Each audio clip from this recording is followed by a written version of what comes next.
Moi, c'est Lucas, j'ai 25 ans, je vais sur mes 26 à la fin de l'année. Je suis marié, j'ai une fille depuis le mois d'avril.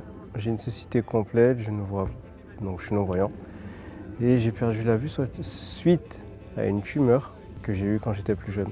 Je suis en train de créer mon entreprise dans le domaine de fabrication de ponches artisanales. La toute première fois que j'ai touché un ballon, c'était avec un ballon mousse avec un sac plastique autour.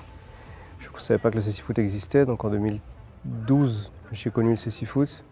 Ça n'a pas duré longtemps. J'ai repris en 2016, ça a duré 1 an et demi. J'ai repris en 2019, ça a aussi duré 1 an.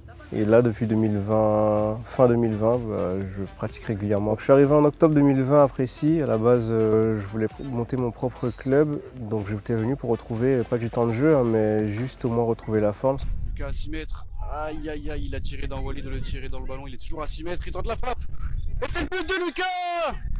Et ici, j'ai trouvé une famille, donc je me suis posé. Et on a commencé à faire des compétitions en 2021-2022, où j'ai marqué mon premier but. Un but qui était très très important pour moi, parce que j'avais quand même des choses à prouver. Donc, les circonstances de ce but étaient incroyables.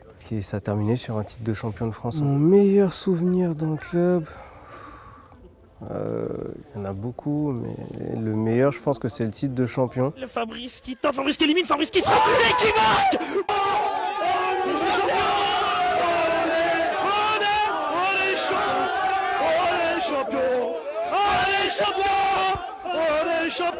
On n'était pas favoris.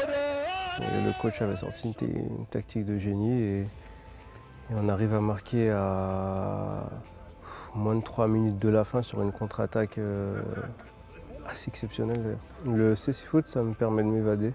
Quand tu es sur le terrain, si tu arrives à laisser tes problèmes au vestiaire, parce que c'est pas souvent facile, mais quand tu arrives à laisser tes problèmes au vestiaire, c'est 1h30, 2h ou parfois une journée qu'on a des stages où tu laisses tes problèmes et il n'y a plus rien qui compte.